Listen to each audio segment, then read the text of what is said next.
ముఖ్యమంత్రి రేవంత్ రెడ్డిపై BRS working president KTR తీవ్ర వ్యాఖ్యలు. నా తండ్రిని నువ్వు తిడుతుంటే ఒక కొడుకుగా నాకు ఆవేశం రాదా అంటూ మండిపాటు.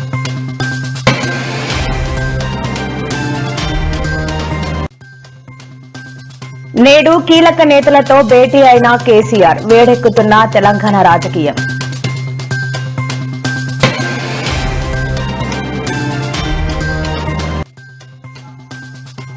తనకు వై జంక్షన్ సమీపంలో ఉద్రిక్తత, వైఎస్ఆర్ విగ్రహానికి అడ్డుగా TDP flexi war.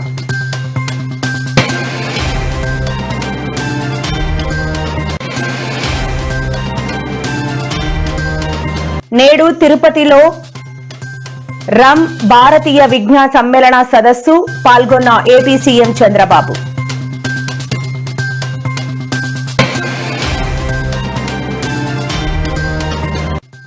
Pawan Kalyan కు శుభాకాంక్షలు, వైసీపీ సీనియర్ నేత సేటైరికల్ ట్వీట్.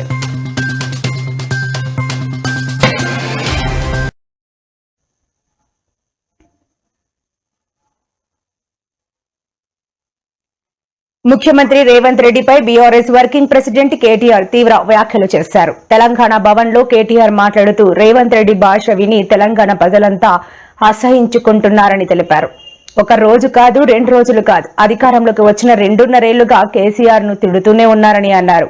పరిపాలన పక్కన పెట్టి కేసీఆర్ పై విమర్శలు చేయడమే పనిగా పెట్టుకున్నారని మండిపడ్డారు. తెలంగాణ తెచ్చిన నాయకుడిని, నా తండ్రిని నువ్వు తిడుతుంటే ఒక కొడుకుగా నాకు ఆవేశం రాదా అని ప్రశ్నించారు. రేవంత్ రెడ్డి అసభ్యకర భాష చూస్తుంటే ఒక్కోసారి ఎడమకాలి చెప్పుతో కొట్టాలనిపిస్తుందని ఘాటు వ్యాఖ్యలు చేశారు. నువ్వు కాదు కదా నడువుకు రాయి కట్టుకొని ఆడ ఉన్న మల్లన్న సాగర్ లో దుంకి చచ్చిపోతావు. మల్లన్న సాగర్ కాకపోతే రంగనాథ సాగర్ లా మెడకు తాడేసుకొని ఊరేసుకొని చచ్చిపోతావు. చంద్రశేఖర్ రావు గారు, నన్ను గెలకకు, నేను అన్ని చూసినా ఎక్కడుతున్నా. ఆయన కొడుకు చెప్తున్నాడు మైకు ముందలకు వస్తలేడు, ఆయన దాచుకున్నాడు. ఆయన నీ ముఖం ఎప్పుడైనా చూసుకున్నావులా అద్దంలా? పేడమూతి బోడిలింగం, నువ్వు కూడా నా గురించి మాట్లాడతావా? నీవెంత, నీ స్థాయి ఎంత? అయ్య పేరు చెప్పి బతకటోనివి నువ్వు, ఆంధ్రలో గుంటూరులో గుడివారిలో చదువుకున్న నువ్వు, నీకేం తెలుసు తెలంగాణ గురించి, మా పౌరుషం గురించి? నువ్వు కాదు, మొత్తం నీ జాతినంతా తెచ్చుకో. ఎట్లా తెచ్చుకుంటావు, ఏటికి రావాలనో చెప్పు. మా ఊరు అన్నారా, మేమన్నా మీ ఊరికి వస్తాం. ఎవడు భయపడుతుండో సంగతి తేలుస్తా. వెనకట్టుకో. కొడంగల్లో ఆయన సర్పంచులు గెలిపించుకున్నాడట. గెలిపించుకుంటే సంతోషంగా బువ్వ పెట్టాలి, 4 మంచి మాటలు చెప్పాలి. ఇవి రాష్ట్రంలో ఉన్న పల్లెలకు ఫలానా చేస్తా, నేను ముఖ్యమంత్రి అని చెప్పాలి. రోజు అరుసుడు. నాకైతే డౌట్ వస్తున్నది, ఎంత ఒరులుతున్నాడు, ఎంత అరుస్తున్నాడు అంటే ఆ గీతమ్మ ఉన్నది ఆయన భార్య, ఆమె చెప్తున్నా నేను తల్లి గీతమ్మ జల్దీ కట్టేయి, లేకపోతే ఆయన ఎవరైనా కరిసినా కరుస్తాడు వీడు. ఎందుకంటే ఇప్పుడు రోజు అరిసి అరిసి అరిసి పిచ్చిలేసిపోయేటట్టున్నది. మా లీడరు అన్నది పక్కకు పెట్టు, తెలంగాణ తెచ్చిన నాయకుడు అన్నది పక్కకు పెట్టు, 2 సార్లు ప్రజలు గెలిపించిన ముఖ్యమంత్రి అనేది కూడా పక్కకు పెట్టు. మా నాయన కదా, మా నాయన తిడితే కొడుకు రేషం రాదా? ఇక్కడ దాకుంది కోపం, ఇక్కడ దాకా దొరికితే ఎడమకాలు చెప్పు తీసుకొట్టాలని ఉంది. కానీ ఏం చేయాలి? ప్రజాస్వామ్యం. ఎకతక్క మాట్లాడితే మళ్ళీ ఏమంటారు, అగో వీనికి బాగా ఇంకా వీనికి అహంకారం ఉంది రాబోయ్ అంటారు. అహంకారం నాదా ఆయనదా? నేను గుంటూరులో చదువుకున్నా అంటాడు. అరే నేను గుంటూరులో చదువుకుంటే నీకేం వచ్చింది రాబోయ్, నాకు అర్థం కాదు.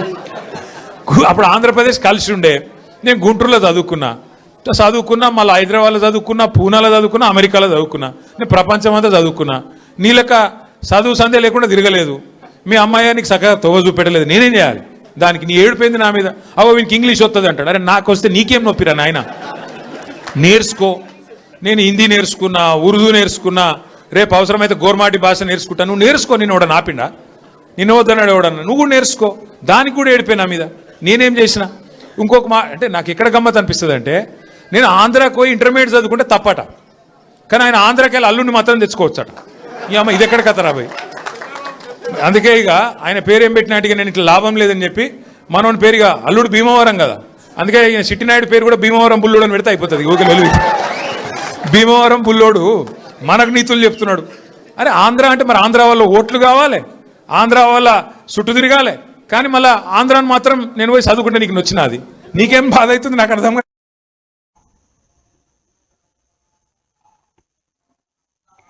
తెలంగాణలో రాజకీయాలు మళ్లీ వేడెక్కాయి. బీఆర్ఎస్ అధినేత మాజీ ముఖ్యమంత్రి కేసీఆర్ మళ్లీ యాక్టివ్ మోడ్ లోకి వెళ్లారు. వరుస సమావేశాలు, నేతలతో మంతనాలు, వ్యూహాత్మక నిర్ణయాలతో ఆయన రాజకీయాల్లో దూకుడు పెంచుతున్నారు. ముఖ్యంగా శాసనసభ సమావేశాలు సమీపిస్తున్న వేళ పార్టీని మళ్లీ పోరాటానికి సిద్ధం చేసే దిశగా కేసీఆర్ అడుగులు వేస్తున్నట్లు స్పష్టంగా కనిపిస్తోంది. అలాగే రానున్న రోజుల్లో నిర్వహించాల్సిన బహిరంగ సభలు, నియోజకవర్గ స్థాయి కార్యక్రమాల తేదీలపై కూడా చర్చ జరిగినట్లు తెలుస్తోంది.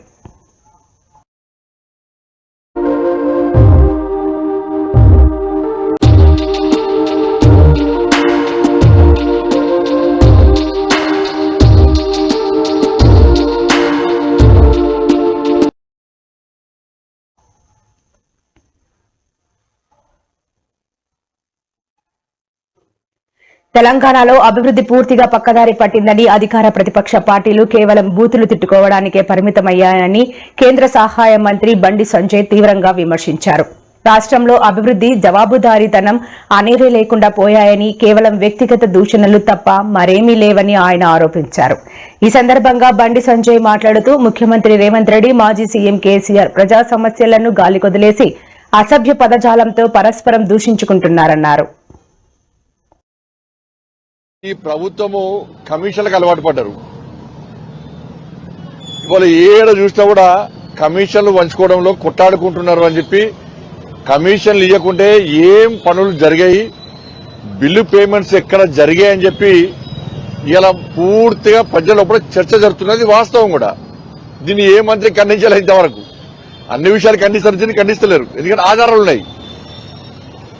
ఎంత బిల్లుకు ఎంత పర్సెంటేజో మంత్రులు ఏ విధంగా తీసుకుంటారో ఆధారాలతో సహా ఉన్నాయి.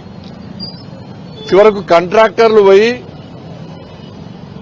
సచివాలయం ముందు ఆందోళన చేసే పరిస్థితి వచ్చింది.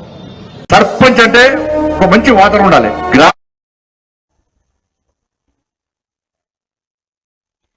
బీఆర్ఎస్ వర్కింగ్ ప్రెసిడెంట్ కేటీఆర్ విమర్శలపై భువనగిరి ఎంపీ చామల కిరణ్ రెడ్డి ఘాటుగా స్పందించారు. కేటీఆర్ బుద్ధి జ్ఞానం లేకుండా మాట్లాడుతున్నారని విమర్శించారు. సీఎం రేవంత్ రెడ్డిపై కేటీఆర్ చేసిన వ్యాఖ్యలకు ఎంపీ చామల కిరణ్ కుమార్ రెడ్డి శుక్రవారం హైదరాబాద్ లో కౌంటర్ ఇచ్చారు. ఈ మేరకు ఆయన ఒక వీడియో విడుదల చేశారు. కేసీఆర్ కుటుంబం నీళ్లు, నిధులు, నియామకాల పేరుతో ప్రజలను వంచి అప్పుల పాలు చేసిందని, కేవలం తమ సొంత సంపదనే పెంచుకుందని ఆరోపించారు. రేవంత్ రెడ్డి మెరిట్ కోటాలో సీఎం అయితే కేటీఆర్ మేనేజ్మెంట్ కోటాలో మంత్రి అయ్యారని ఎద్దేవా చేశారు.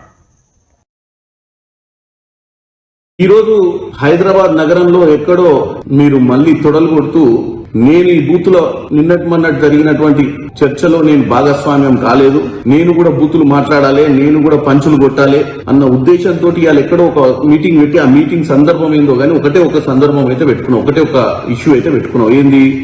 ఈ ప్రజాపాలన ప్రభుత్వాన్ని ఎండగట్టాలి, లేనిపోని అని చెప్పాలి, ముఖ్యమంత్రి రేవంత్ రెడ్డి గారి మీద విరుచుకపడాలి, ఆయన మీద ఇష్టానుసారంగా మాట్లాడాలన్నట్టుగానే ఇలా మాట్లాడినావు. గాని నువ్వు చెప్పిన 3 అంశాలు, ఒకటి కట్టే, కొట్టే, తెచ్చే, ఇది మీ కుటుంబానికే వర్తిస్తుంది. ఎందుకంటే కట్టే, నీళ్లు, నిధులు, నియామకాల నినాదంతో తెలంగాణలో ఉద్యోగాలు, నీళ్లు, నిధులు అని చెప్పి మీ నాయన ఉద్యమకారుని అవతారం ఎత్తి పిట్టకథలు కట్టి రాష్ట్రంలో ముఖ్యమంత్రి అధికారాన్ని కొట్టి రాష్ట్రంలో ఉన్నటువంటి మిగులు రాష్ట్రాన్ని అప్పుల రాష్ట్ర దిశగా తోసి మీ ఇంటికి తీసుకుపోయా. అంటే తెచ్చే ఏంటిది? కోట్ల రూపాయలు దండుకొని నువ్వు, మీ బావ, మీ కుటుంబ సభ్యులు ఈ రోజు ఆర్థికంగా ఏ పొజిషన్ లో ఇలా రాష్ట్ర ప్రజలంతా చూసారు. గతంలో అమెరికా నుంచి వచ్చినప్పుడు ఏముంటివి, ఇప్పుడు ఏమున్నావు.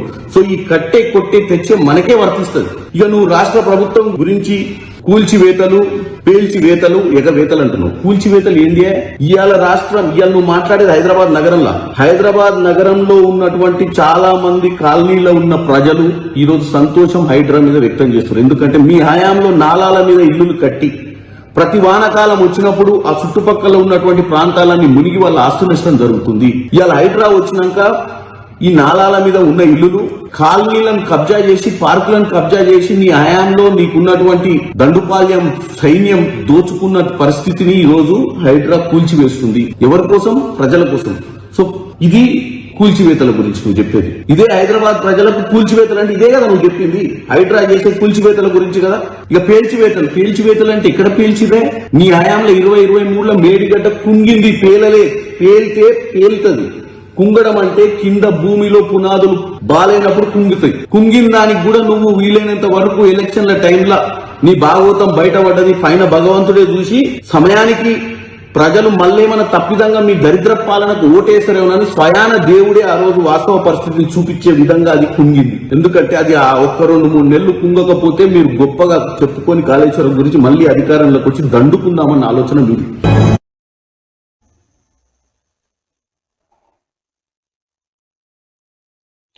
సాగు భాష తప్ప సాగు గురించి సోయి లేని వ్యక్తి ముఖ్యమంత్రిగా ఉంటే రైతుల బతుకులు ఇలా క్యూ లైన్ లో తెల్లారాల్సిందేనని సీఎం రేవంత్ రెడ్డిపై బీఆర్ఎస్ ఎమ్మెల్యే హరీష్ రావు తీవ్ర స్థాయిలో విమర్శలు గుప్పించారు. అందరినీ తొక్కుకుంటూ వచ్చాను అని గర్వంగా చెప్పుకునే రేవంత్ రెడ్డి తన చెత్త పాలనతో ఇప్పుడు రైతులనే తొక్కుతున్నాడని, అతని చిల్లర రాజకీయాలు విధ్వంసకర పాలనకు రైతే బలైపోతున్నాడని మండిపడ్డారు.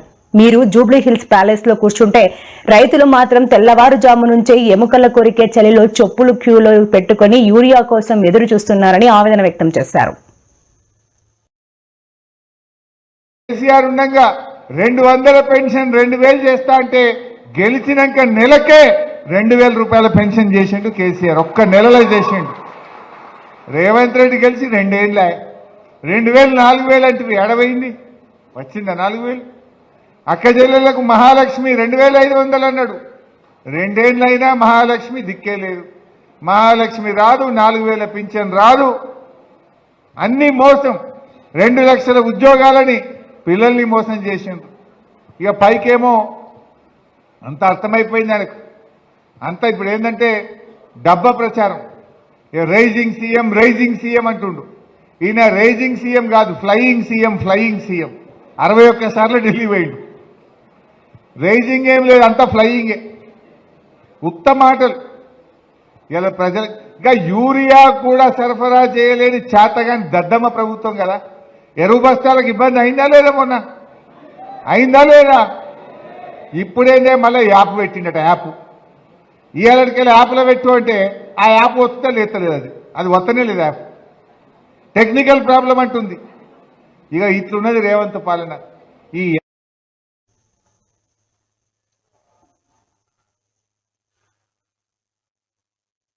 స్పైడర్ మ్యాన్, ఐరన్ మ్యాన్ వంటి కాల్పనిక పాత్రల కన్నా హనుమంతుడు, అర్జునుడు వంటి మన పురాణ పురుషులే గొప్పవారని పిల్లలకు చెప్పాల్సిన బాధ్యత మనపై ఉందని ముఖ్యమంత్రి చంద్రబాబు తెలిపారు. అవతార్ సినిమా కంటే మన మహాభారతం, రామాయణం చాలా గొప్పవని పిల్లలకు చెప్పాలని పిలుపునిచ్చారు. 2047 నాటికి భారతదేశం ప్రపంచంలోనే నంబర్ 1 స్థానంలో నిలుస్తుందని, సూపర్ పవర్ గా అవతరించడం ఖాయమని ఆయన ధీమా వ్యక్తం చేశారు. తిరుపతిలో శుక్రవారం జరిగిన భారతీయ విజ్ఞాన్ సమ్మేళన ప్రారంభ సదస్సులో ముఖ్య అతిథిగా పాల్గొని ప్రసంగించారు. నేను కేంద్రాన్ని మనస్ఫూర్తిగా అభినందిస్తున్నా. అమరావతి, పోలవరం, విశాఖ స్టీలు, హైవేలు, పరిశ్రమలు ప్రతి విషయంలో కూడా నరేంద్ర మోడీ గారు పూర్తిగా సహకరిస్తున్నారు. కేంద్ర ప్రభుత్వం పూర్తిగా సహకరిస్తా ఉంది.